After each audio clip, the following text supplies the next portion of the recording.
Hello, good afternoon sa inyong lahat, sa mga nanonood sa atin.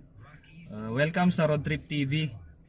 Nagpapasalamat pala ako sa mga nanonood sa mga unang videos natin, mga features natin regarding sa mga deep dish matting. Last na video natin, I think yung Avanza na ininstaller natin at ni-reviews natin yung deep dish matting. So ngayon naman, hindi tayo magro-road trip. Magpapa-cleaning ako ng aircon ng Mitsubishi Mirage hatchback 2016 model. So mahina na kasi yung aircon, so kailangan na natin talagang ma-general cleaning ito para lumakas-lakas naman, kaya bumalik yung dati. So ang ginawa ko, nagpa-home service ako kay Sir Jun Hernandez. Yung pwesto nila sa Everbest pala yung pangalan ng shop nila, sa bandang Blumentrit kung di ako nagkakamali. Basta ipopost ko na lang po yung address diyan sa ano. Makikita nyo sa baba kung sino yung makadrop by sa kanila, or pwede rin kayo magpa home service. So, sige, papakita ko na sa inyo yung model natin na gagawin mamaya pagdating ni Sir Jun. So ito mga ka-road trip, yung ipapakliningan natin. Ito, ayan, medyo mahina na talaga yung pinakabuga ng aircon natin. Ayan, sabi sa akin, ibabaklasin daw lahat ng dashboard. So ito, tatanggalin lahat to. Ito, lahat dito. I think dito rin kasama, pati dito. So ganun, para cleaning. And then yung radiator, i-cleaning din natin sa labas. Ayan. So medyo mamaya update ko kayo. Antay-antayin lang natin konti pagdating niya. A few moments later.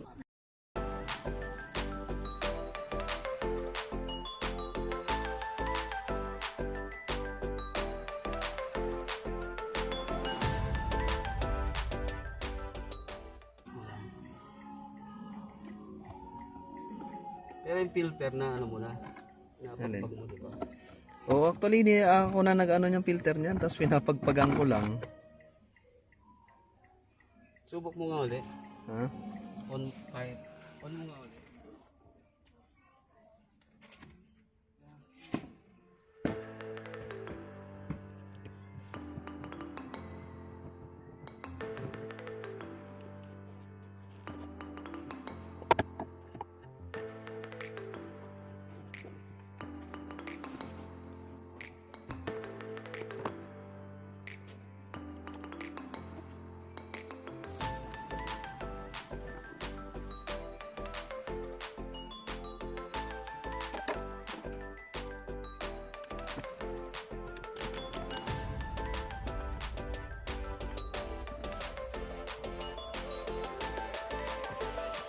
Oh.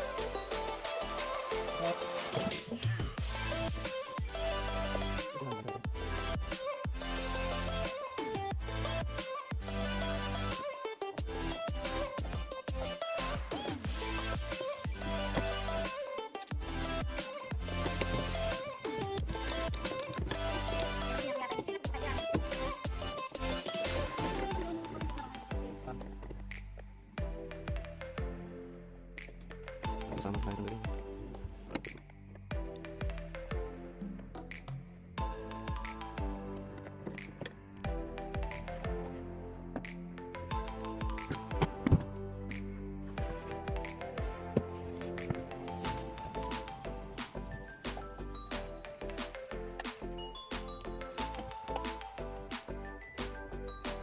Sa board.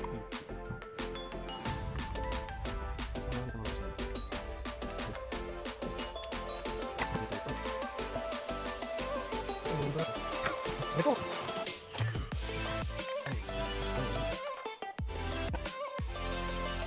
Gusto sa home service na gaya ko dito.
stereo.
Ito pala tsura na ito.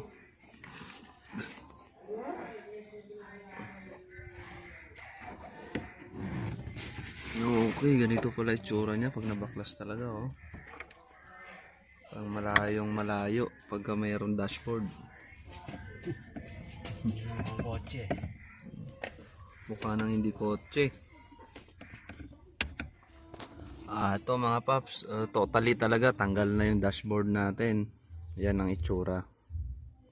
Yan, kasi overall cleaning siya eh. Mamaya update ko kayo ulit pagka babalik na yung dashboard natin. Tingnan natin kung maganda na yung labas ng aircon. Yan. 2 hours later. Oh, ito mga paps, binabalik na yung dashboard. May balik na sa dati, itong malinis na.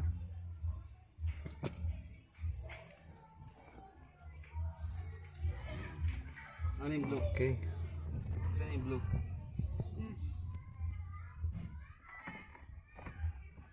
Malinis na lahat ng wire.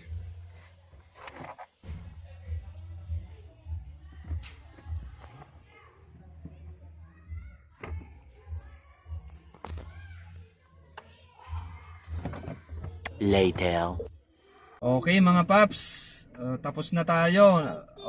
So ito, Iti-testing na natin yung ano, yung bagong cleaning natin na aircon. So makikita na natin ngayon, masusubukan natin kung talaga nagbago ba yung ano, yung lamig, kung hindi na mainit na katulad dati o lumakas. So makikita natin ngayon. Start natin muna yung sasakyan. So ito, start muna natin. Ayan, start muna natin. Ayan. Yan, medyo madilim na mga ka-road trip kasi inabutan na tayo ng gabi. Actually, medyo matagal din. Kanina, nag-start tayo ng mga anong oras yun. Siguro mga alauna, alas 2. Tapos inabutan ng ganitong oras. So, medyo matagal talaga. Kaya tama-tama lang na pina-home service natin. So, ito ngayon, makikita na natin. Open na natin yung ano, yung aircon, kung number 1. So, tatry natin na okay, yung buga pa lang. So, lumakas yung buga. Yung buga ng aircon. Ito na talagang nagbago. Ayun, okay, no? Unang bukas pa lang natin, ramdam na natin na kung anong pinagbago, mga paps.